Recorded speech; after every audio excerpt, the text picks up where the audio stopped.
આપ જોઈ રહ્યા છો સંદેશ ન્યૂઝ। હું છું પ્રીતિ।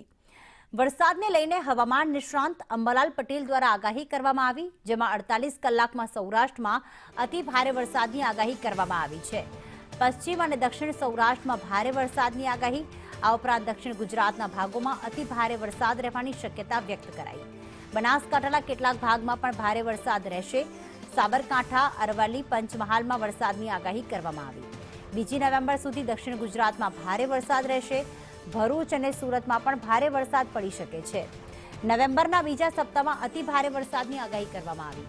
બંગાળના ઉપસાગરમાં ભારે ચક્રવાત થવાની પણ શક્યતા। ડિસેમ્બરની શરૂઆતમાં ઠંડી પડવાની આગાહી વ્યક્ત કરવામાં આવી છે। આગામી 2 દિવસમાં રાજ્યના ભાગોમાં હજુ ભારે વરસાદ થવાની શક્યતા રહેશે। પશ્ચિમ સૌરાષ્ટ્રના ભાગો, પોરબંદર, દ્વારકા અને જામનગરના થોડા ઘણા ભાગો અને દક્ષિણ સૌરાષ્ટ્રના ભાગો, ગીરના ભાગો અને ભાવનગરના ભાગો, આ ભાગોમાં હજુ ભારે વરસાદ થવાની શક્યતા રહેશે। આજે અને લગભગ આગામી 48 કલાકમાં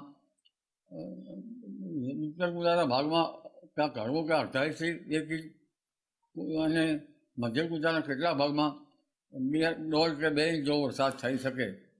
22 ડિસેમ્બર બાદ હાર્ડ સિઝનથી ઠંડી આવવાની શક્યતા રહેશે। 27મી ડિસેમ્બરે ઠંડીનો ચમકારો વધશે। 11મી જાન્યુઆરીએ ઠંડીનો ચમકારો વધશે અને ઉત્તરાયણ પછી પણ ઠંડા પવનો આવવાની શક્યતા રહેશે। એટલે હવે એક પછી એક સિસ્ટમો સક્રિય થતાં લગભગ ઠંડી આવવાની શક્યતા રહેશે। પણ લા નીનોના સંકેતો મળી રહ્યા છે, ત્યારે ઠંડી આખરી પર આવી શકે।